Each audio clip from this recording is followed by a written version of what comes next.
నేను పిల్లలు ఎప్పుడు కలిసినా ఫెయిల్ అన్న పదానికి కొత్త అర్థం తీసుకొచ్చా.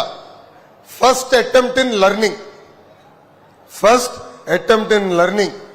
సో ఫెయిల్యూర్ అనేది ఇలా ఆలోచించాలని ఇక్కడ ఉన్న పిల్లలందరూ నేను కోరుకుంటున్నా. ಕರ್ನಾಟಕ పిల్లలు ತುಂಬಾ ಸ್ಮಾರ್ಟ್, ತುಂಬಾ ಡಿಸಿಪ್ಲಿನ್ ಇದೆ. ನಿಮ್ಮ ಫ್ಯೂಚರ್ ತುಂಬಾ ಬ್ರೈಟ್. ನೀವು India future. Dream big and achieve.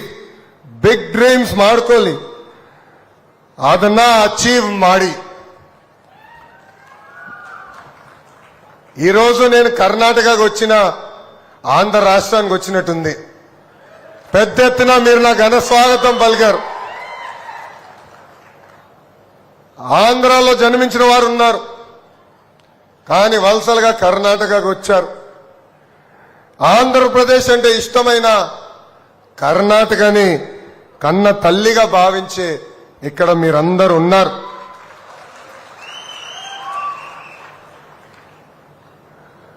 మీ అందరు తెలుసు, 2024 ఎన్నికల ముందల కరెక్ట్ గా ఎన్నికలకి 6 నెలలు ఉన్న సమయంలో ఏం తప్పు చేయని చంద్రబాబు నాయుడు గారిని అరెస్ట్ చేసి 53 రోజులు బంధించారు. ఒక కొడుకుగా బాధపడా. ఏం తప్పు చేయని పెద్దయిని ఇలా జైల్లో పెడతాం అనేది చాలా బాధేసింది. కానీ మాకు మీరు అండగా నిలబడ్డారు.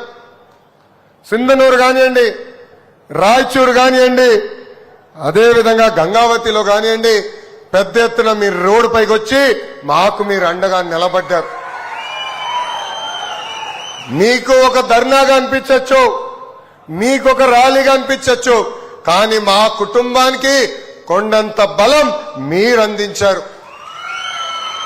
నాకు ఇప్పుడు కూడా బాగా గుర్తు, బ్రహ్మని నాకు ఒక మాట చెప్పింది, ఇంత గౌరవంగా బతికే కుటుంబం చూడు పెద్దయిన పరిస్థితి, మనకి రాజకీయం అవసరమా అని నన్ను అడిగింది.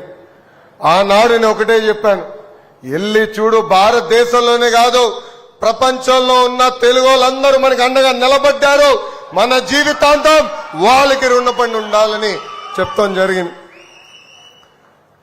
మొన్న జరిగిన ఎన్నికల్లో కూడా మీరు వచ్చారు, ఇక్కడ చాలా మంది కష్టపడ్డారు.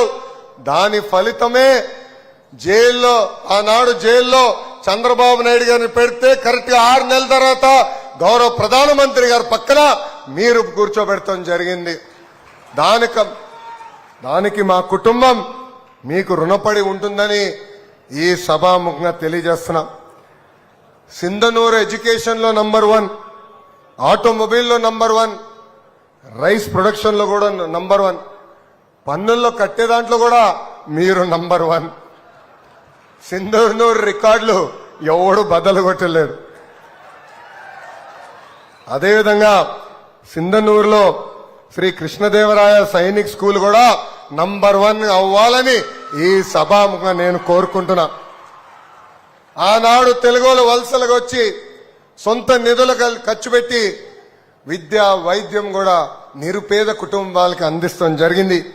ఈ సేవా దృక్పథం ముందలు తీసుకెళ్లాలని ఇక్కడున్న తెలుగులందరినీ ఈ సభాముఖంగా నేను కోరుతున్నా.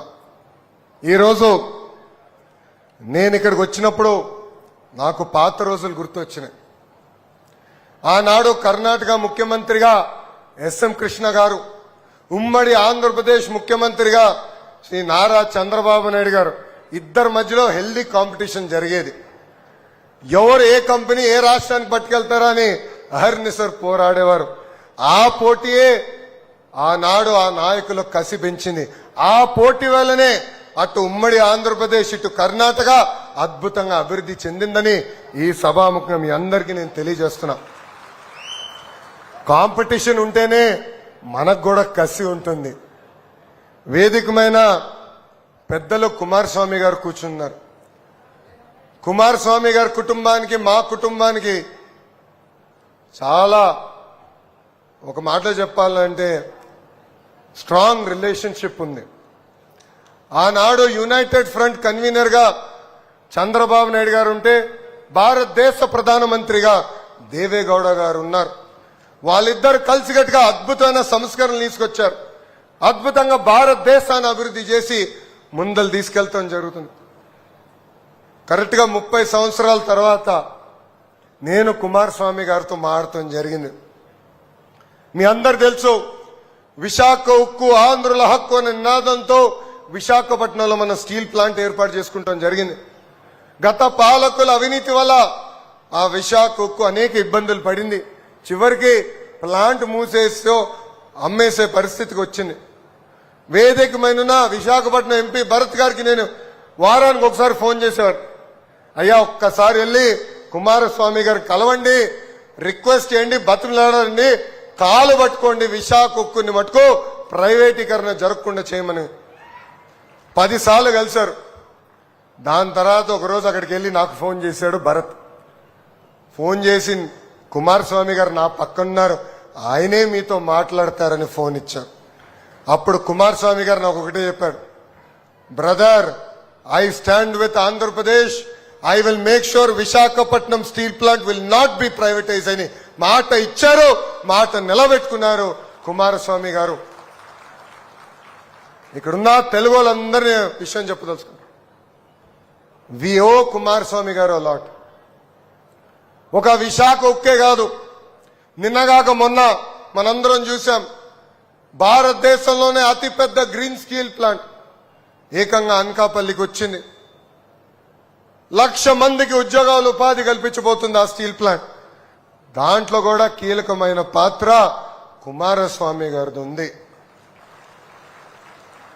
ఒక మాటలో చెప్పాలంటే దక్షిణ భారతదేశం చేసుకున్న అదృష్టం ఈ రోజు కుమారస్వామి గారు మనందరికీ హెవీ ఇండస్ట్రీస్ స్టీల్ మంత్రి అవుతాం. Sir, the people of Andhra Pradesh owe you a lot. We stand by you.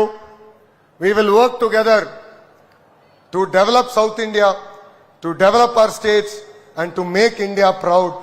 And we will play our role in the Honorable Prime Minister Shri Narendra Modi ji's vision of Vikasit Bharat 2047. మీ అందరు తెలుసు, కుమారస్వామి గారికి emotions చాలా ఎక్కువ. మనసులో ఉంది చేస్తాడైనా. అందరూ అది బలహీనత అంటారు, కానీ అది మన కుమారస్వామి గారి బలమని ఈ సభాముఖం అందరికీ తెలియజేసుకుంటున్నా. అందుకే మనందరం కలిసికట్టుగా ఆయనకు అండగా నిలబడాలి. ఎందుకంటే మనకి ఎప్పుడు కష్టకాలాలు వచ్చినా, సమస్యలు వచ్చినా గురువు గారు మనకు అండగా నిలబడినప్పుడు, నాడు నేడు ఎప్పుడో కుమారస్వామి గారికి మనందరం అండగా నిలబడాలని ఈ సభాముఖం మిమ్మల్ని అందరినీ కోరుకుంటూ, ఐ ఆల్సో విష్ శ్రీ కృష్ణదేవరాయల Sainik school all the best. Please make us proud. I wish that this school will be the best in the country, and whatever support I can personally extend, you can call on me. I am the son of this soil. I am the son of India. And as Anna said, I am the younger brother of Karnataka, so I will always stand by you, and whatever help I can extend, I am willing to extend. Saying that, I like to congratulate the management, teachers and the students for running this institution really well, for studying really well. Make us proud, make Karnataka proud, make India proud. And Karnataka is not just a state. I believe it is the strength of our nation. Karnataka will always be part of India's growth story. It will lead from the front. It will make India proud. Thank you very much. Thank you very much for giving me this wonderful opportunity. ఇక్కడ తెలుగు వాళ్ళందరికీ నా ఉదయపూర్వక ధన్యవాదాలు తెలుపుకుంటున్నా. ఎందుకంటే నాకు ఇంత అద్భుత